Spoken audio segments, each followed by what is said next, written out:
Inside this room, all of my dreams become realities, and some of my realities become dreams. What in the wide, wide world of sports is going on here? Alive! It's alive! It's alive! You are listening to The Wilder Ride, getting wilder by the minute. Here are your hosts, Alan Sanders and Walt Murray. Welcome back to The Wilder Ride, getting wilder by the minute, a podcast where we break down and celebrate the films of Gene Wilder 1 minute at a time. And we are in the midst of season 1, dedicated to reanimating young Frankenstein. I'm Alan Sanders, your host. And I'm Walt Murray, your co-host. And we are so pleased to welcome back to our podcast. We have two guys who are used to doing live radio, and this is a lot of fun for them too, to talk about this classic film, Young Frankenstein. We've got the guys from BK on the Air, Barry King and Mike Clark. Welcome. Thank you. And this isn't live. So it's kind of cool how we do. Well, it is the first time. That's right. Maybe the first time it's live, sort of live. We're in the room. Only it's for a show of 4. Frankenstein monster. It's like our other show where we have tens of listeners. That's right. Tens. Already I am Z-pickled. Sweet head. Well, depending how you put the inflection, okay? Yeah. Because you can go, oh, sweet head. You can go, sweet head. I ain't touching his inflection. Even when I looked that up, I was like, what is German for my green head? What's his face from Fast Times at Ridgemont High? Sweet head. Spicoli. Spicoli, yeah. Sweet. Pizza here. My dad's got an awesome set of tools. Well, which almost leads into my first comment about this minute, because after she says it, the expression on his face is like, I know what that means. I wonder what's about to happen. Well, let's set the table for our listeners. If you stumbled into this halfway through, a little bit more than halfway through this film, we are looking at this movie 1 minute at a time, and you have stumbled into minute 63, where we start this minute on Frankenstein's creature's smiling face. And we end with Frau Blucher, who's very adamant that she knows what he likes. And he'll like it, and I'll make him like it. So that's where we start. I'm going to start having Alan do my recording on my phone. Yes.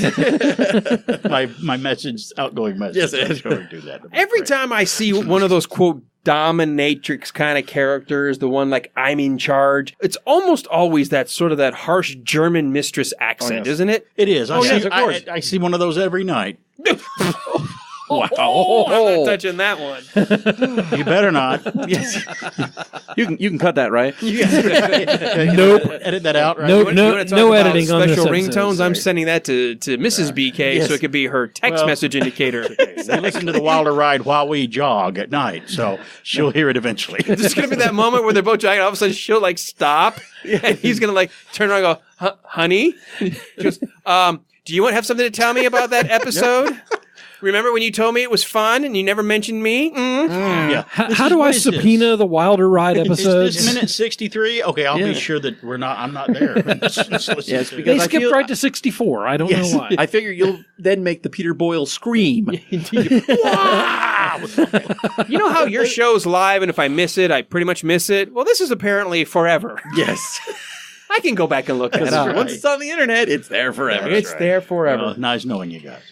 All right, so let's continue on with the conversation. Walt, we talked about, and last minute, all of us here, that we get the sense that Frau Blucher has had this as sort of like her end game all along. Once she saw what young Frankenstein looked like, once she saw him, the resemblance to Victor, the fact that she wanted to lead him to find the Victor's work and his notes and his How I Did It by Victor Frankenstein. I mean, that's a pretty Classic, obvious indicator of, hey, there's the manual. She looks like a mom to the Frankenstein's creature at this point. Remember how Gene looked like the dad when he first woke up, several minutes ago and they had to sedate him? Frau Blucher is acting like a mom. Yeah, well, and you can see that this is, she is in love with this creature because she is in love with Victor, and, vicariously through Frederick, she has been able to lead them down the path, and to her, this is the culmination of a lifetime of love and devotion to Victor that has led to this. Well, it's almost like you said, she's motherly. It's like it's her son with Victor, even though Frederick was kind of the surrogate father, made it happen, but she still made it happen. It just got creepy. I know. It did. Mm-hmm. Like, you But weren't you're the one to right. put up the mother stuff. and But she- that's it. The way she's acting to Yes, the monster, this is but like you're right. their child. You're right that she's sort of, It's her sweet head. it's her sweet Sweet head. But she also has a blind devotion because when they run through the door and say, no, stop, don't do that. And she's like, I've got to let him go. No, you can't let him go. But, she doesn't see that this is going to be the same result as they've had 5 other times in the past. To her, this is great. This is a wonderful creation, and he needs to be set free. Well, 5 times is a charm. Yeah. Well, this would be number 6, technically. Actually, 6. That's true. Yeah. I just realized something. Everyone in this film is a mental case. Everyone, even Terry Garr's character. Every one of them are.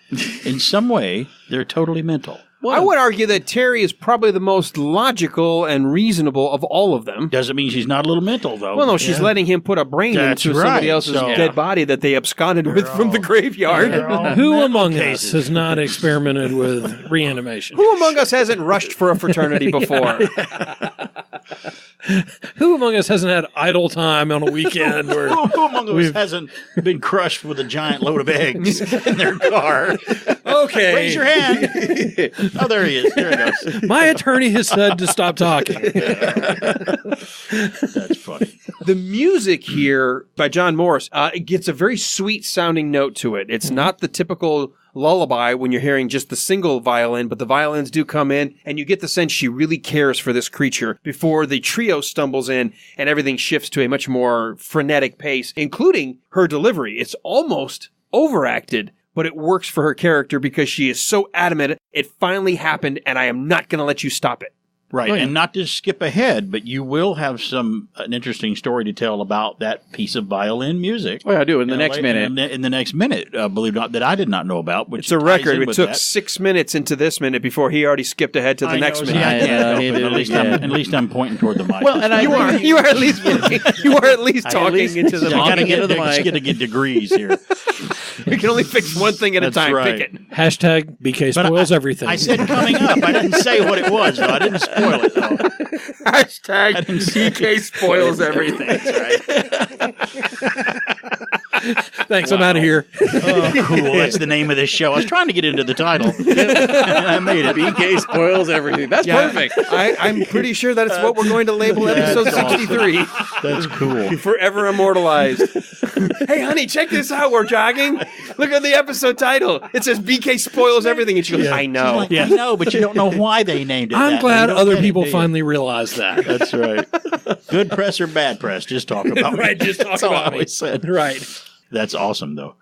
One of the things I wanted to mention about when they first run in, and of course, there's the whole no, stop, back and forth. So one of the things I noticed, and we all have a background in either film or theater for the most part, you can tell the blocking of these actors because these are wide shots, medium shots, and you can watch how they walk and move in unison and how they hit their marks, and including we've got Igor jumping down to hit his mark so that way the trio can always be in frame at the same time, like they're supposed to be, like there's one glob. It's the three of them against Frau Blucher when they both reach downstairs with the monster kind of in between. Just as they go down the stairs, yes, Igor decides to bypass the last 4 steps. Yes, the two. Of course, he's got the thick shoes on, so it was probably okay. But Well, I guess. The leap was rather small. Of course, imagine getting his robe caught.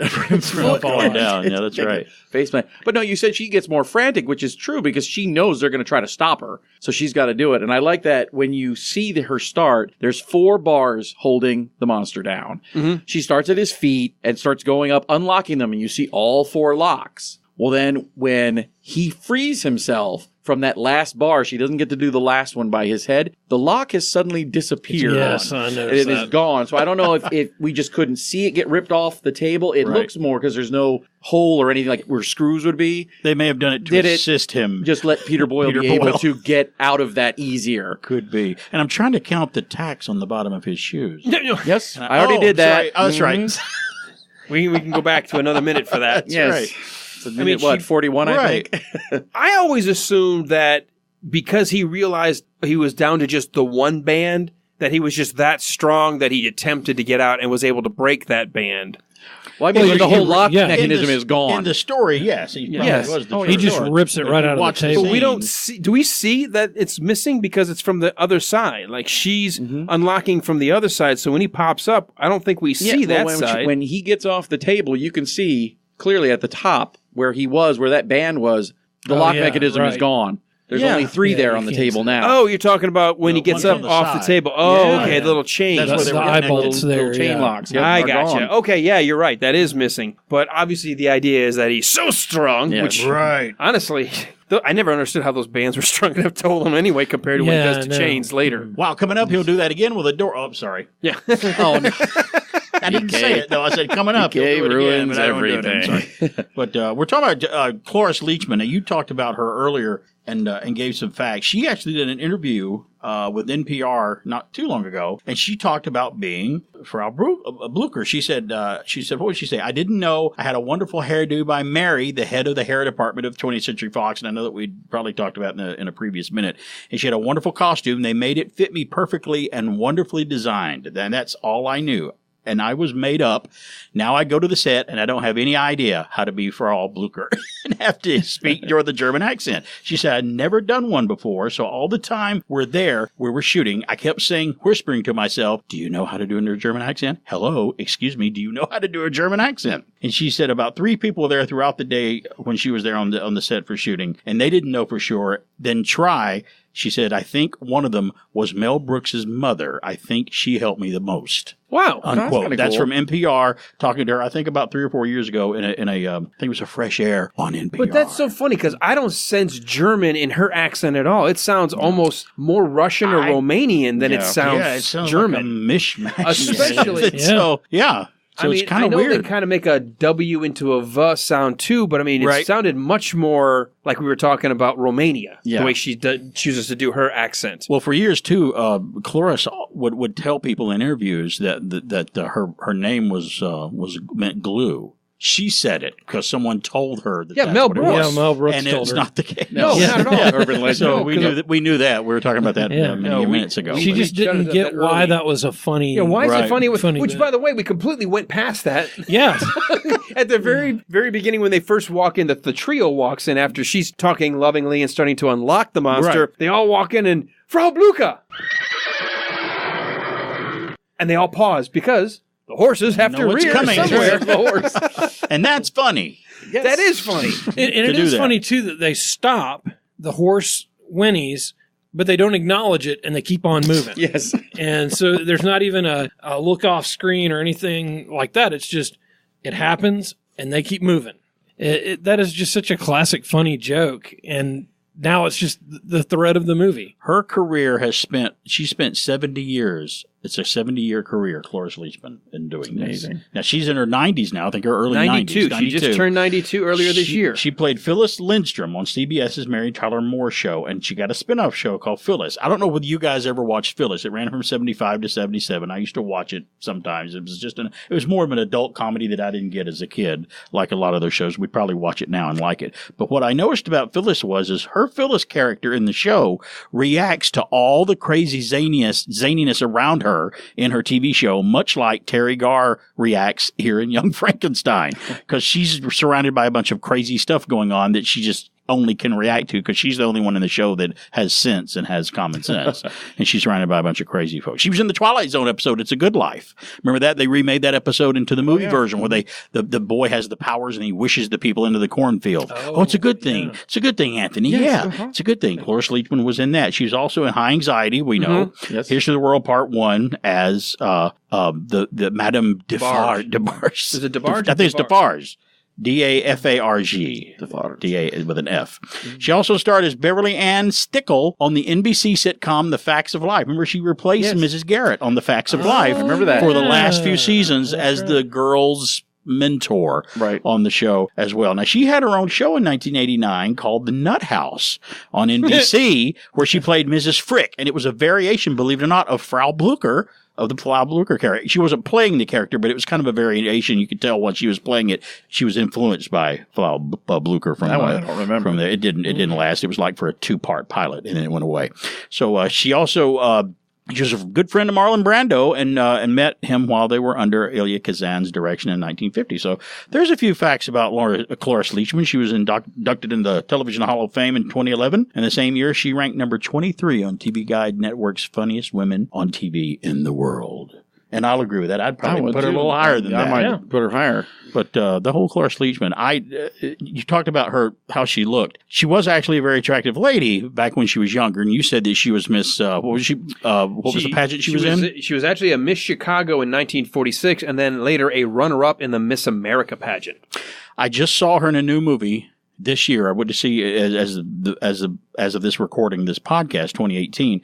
There's a movie out in the theater called I Can Only Imagine, and it's a small budget musical movie about a group that wrote a religious song, and she plays the grandmother in it, and it's a dramatic role, and she does very well in it. It's called I Can Only Imagine, Cloris Leachman. Now, what was the character you say where she was kind of like the sane one surrounded by zanies? Her TV show, Phyllis. Yeah. I think, and we had somebody, Sean German, who was one of our guests, made a comment on our listeners group page. You can argue that Terry Garr has made a movie career out of being the sane one surrounded by a bunch of people doing crazy things. She has, right. She has. And she's also played, Terry Garr has played even though she's surrounded by zany people, she has kind of played the little ditzy blonde character too. In the Star Trek episode. Right, in Star Trek she played that. But I think after this film, when you think about it, dealing with Richard Dreyfuss's breakdown in Close Encounters. Right. Dealing with, what's his face in Mr. Mom?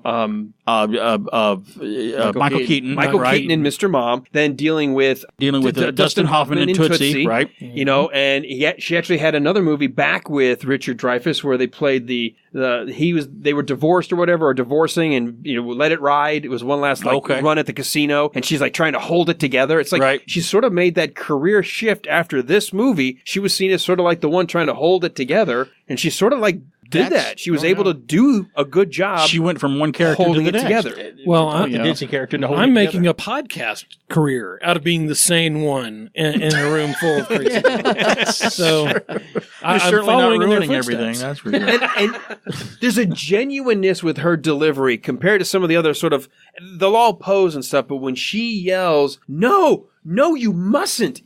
She's got, like, she just saw what the creature was capable of before they had to sedate it, before they had to give him a sedative, right? Sedative. So, they see, she's like concerned because he said no, and she's like, no, you mustn't. Like, just trust me. The doc knows what he's talking I'm scared. about. And you watch her delivery, it's really genuine. If I identified with anybody in this movie, Young Frankenstein, of who I would be and react like in the film, it would be Terry Garr's character out of all of them. I would react the way she reacts to the whole film. No, not because I have nice knockers too.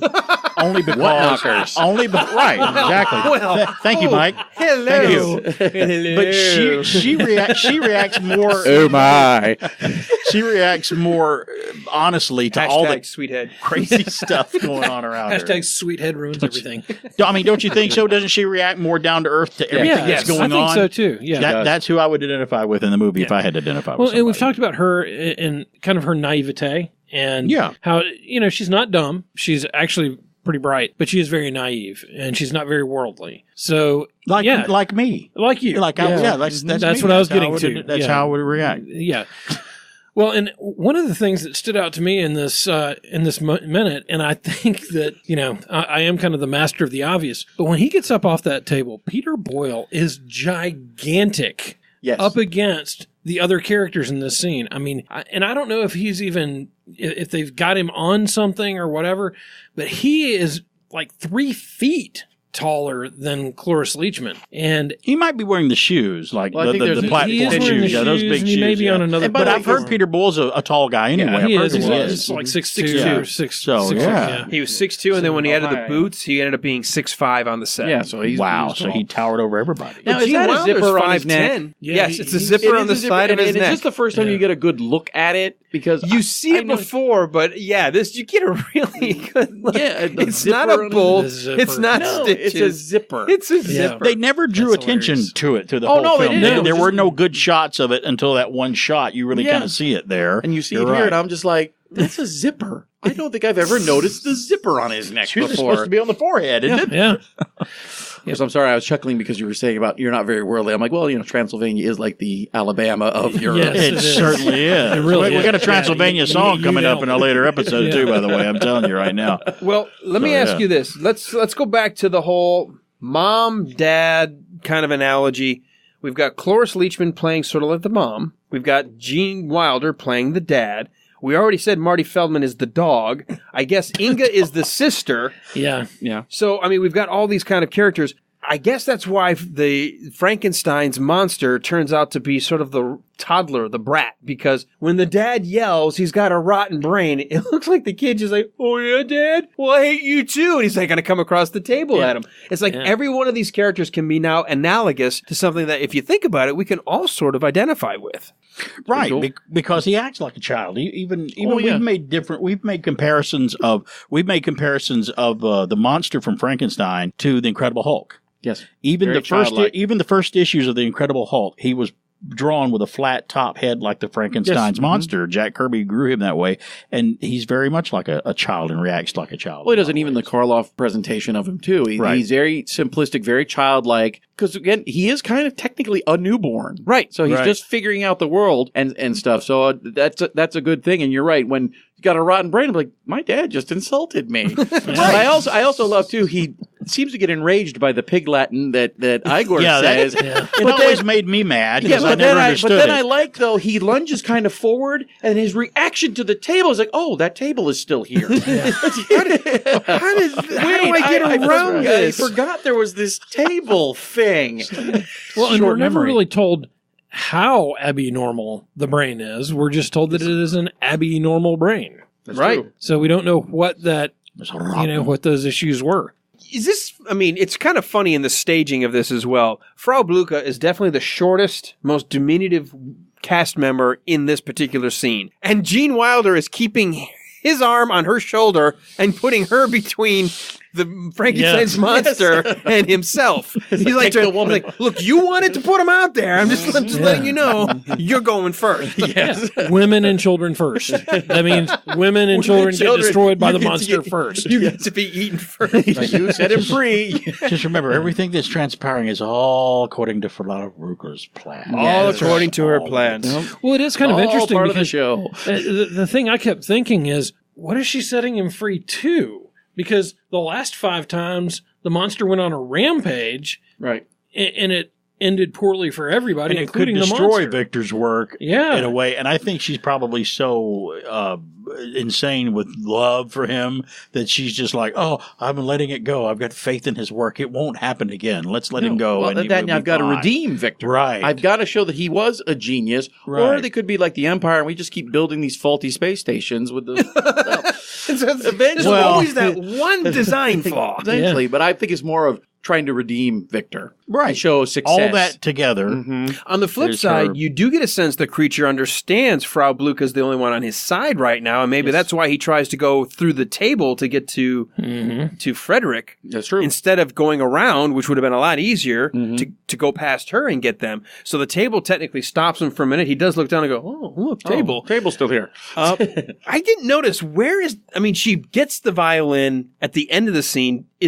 Can we see it in this shot anywhere? I was where looking for is it. I that didn't violin? see it. I did not see it. I just know it comes up Because- into shot. Because appears. it's not on the table. There's no other table. There's nothing on the floor. She's at the head of the table, but all of a sudden when it goes to her close-up, like, I know what he wants. There's bing. Here comes a violin. Oh, here's the violin. I mean, it comes from out of nowhere. And she didn't bring it in the room with her. No, like she leaves. And It's there like it it's is. on, it's like it's on the table, but it wasn't on the table. Nope. But we don't see it till she brings it in frame. At least I can't. Yeah, find no, it. I don't see it. like I said, it seems to be sitting on the table the monster was on. Right. Right. But it's clear when he gets up, it's not Yeah, there. well, it ain't there. Right. I mean, I know there's a pillow supposedly there, but did she replace them? I mean, did she have the violin as his pillow? And he's just reaching underneath? Because we don't really... I want to see when it comes up, because I couldn't figure this out, and I wanted to watch it and see if you guys figured it out. Where did the violin come from? That's all I want. I have there it in a my... secret compartment under the gurney table? Well, a lot of doctors' exam tables have all those drawers on them. Maybe there's a violin drawer. Not the way this table is set up, because you can see... It's clear underneath. And remember, we watched it when it was rising up to the heavens. There's no compartments underneath to store anything. It's all just... So, like, there's a pillow, quote unquote, there, but is that did she hide the violin under his head? Is there a giant pocket in the front of her dress? Maybe I haven't an looked very apron. close. Let's look. I mean, did she pull that out from under the dress? I don't know where she. No, she's leaning she leans forward forward. to pick it up off of the Okay, table. And It's the just- bow as well. Exactly. It's just Now, where was there. the violin before this? Because they find it and it's still warm. The last Then what time we happens left to it was in the private library. Now they never picked it up. Igor strummed it, but that's about it. We never had him actually pick up Which the violin. what? Which you think is offside here? Yeah. Is that Oh, yeah. What you said it was? Okay, so. But even then, she didn't have time but to she didn't leave the get it scene and go there, get right. it. Well, But it was there last in the private But I'm library. saying she could have gotten it earlier, but we still don't know where it is in this room. Right. I mean, I have no problem with the fact that she could have pulled it out from the other room knowing she was going to need it, but Right. there's no shot of the violin anywhere in this scene until she magically Mary Poppins it into, view. Just like Felix and his bag of tricks. All of It a was sudden, where like, that- just reach down in here. Here it is. That's where that cat was in the earlier scene. Right. That's where, now we know where the cat went. Yes. He disappeared in Frau It may Blucher's be magic best purse. that we don't find out where it come from. We may not like what we We'll go find with out. it. You that's know true. what? There's so much zaniness in Transylvania. We're going to say Frau Blucher has a magic pouch in the front of her dress. And it just came out of there. It's a loud enough dress, even in black and white. that could be And we'll the case. ignore the fact that she leans forward and obviously picks it up off the table. Yes. Right, which is not there right there in the scene right before it. Right. It's obviously not there. We've all got a problem with Frau Blucher finding the violin, but it's interesting. I guess we're going to have to wait to see why she needs the violin, because her very last line is, "I know what he wants." That's right. And believe it or not, I'm not going to say it. Until Really? the next episode. What?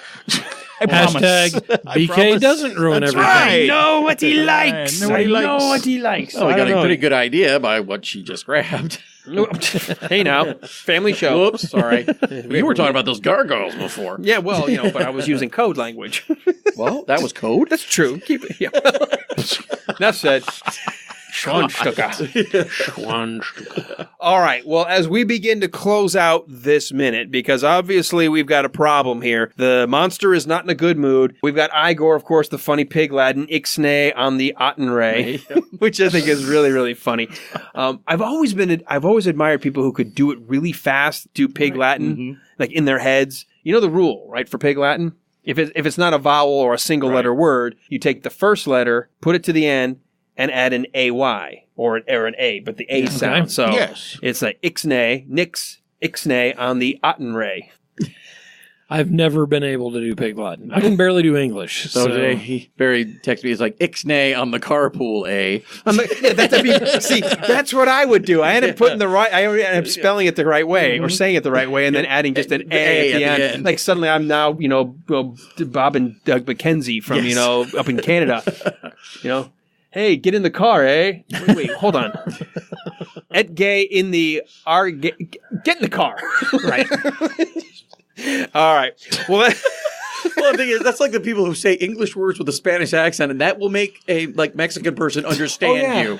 that's exactly. Wait a minute. Now, it's like the menu at Taco Bell. Yeah. Unye Ankenstein Frey. Yeah. Hey, there you go. There you We're go. doing this on. Unye Ankenstein Frey. Rico. Suave. What the hell are you Well, you dove deep for that one. Well, Ukfe. Ukfe Uye. How does a That horse was pig whinny Latin. in That wasn't Spanish? I don't know that I need to believe that. Not that one. No, I don't think It's not because it's in pig Latin. I don't think there's any iTunes guidelines for pig Latin. All right. Well, as we close out minute number 63, Mike, I'll go to you first. Anything in your notes for this scene? Obviously, we've got more to come tomorrow, but anything we forgot to talk about here? Actually, we covered it all. I unfortunately didn't have a whole lot with this scene, so I'm glad you got more out of it than I did. BK? Which is kind of cool. All your girlfriends said that too. I know. I know. Wait a minute. We all got more out of it than he did? Wait a minute. Somehow I got shortchanged. I don't remember it.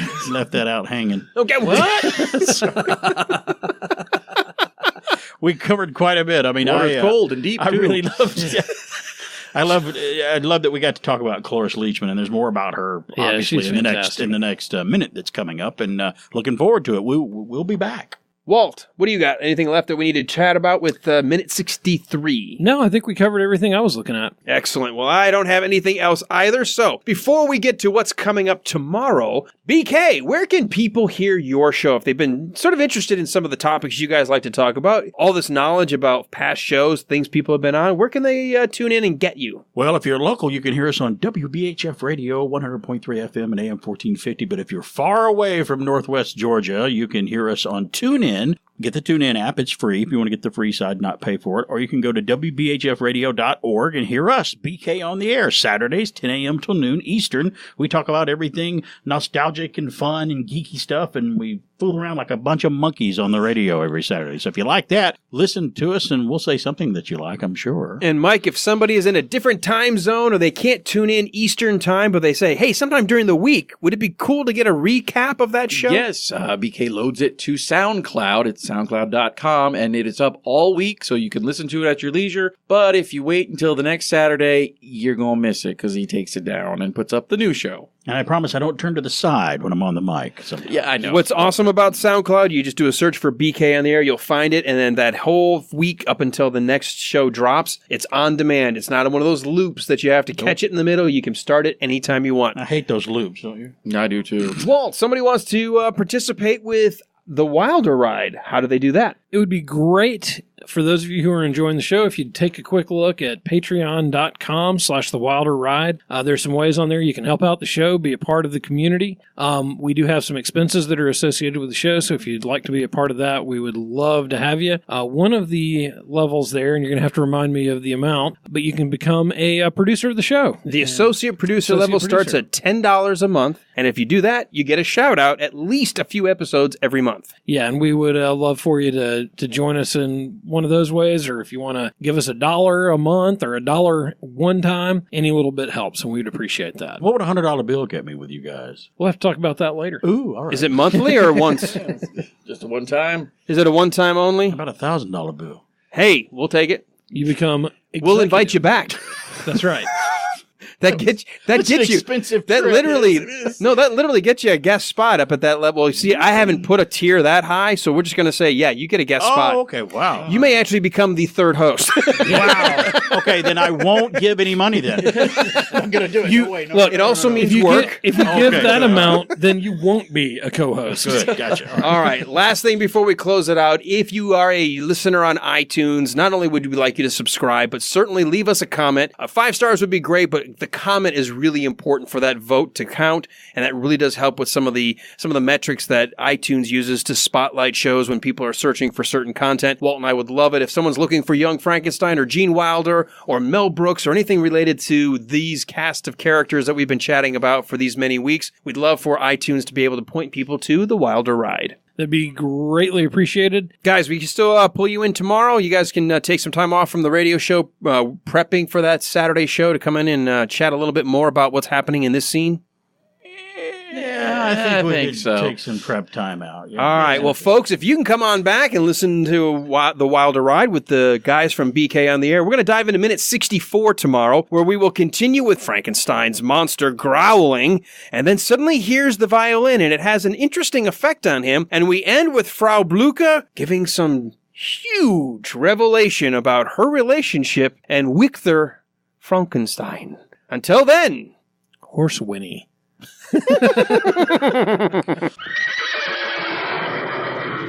Ud gay ibe. Okay. Wait, Hashtag but I is have it no idea is what you're talking okay pig Latin for what? Okay. KO for co. That's right. The ones that crosses over.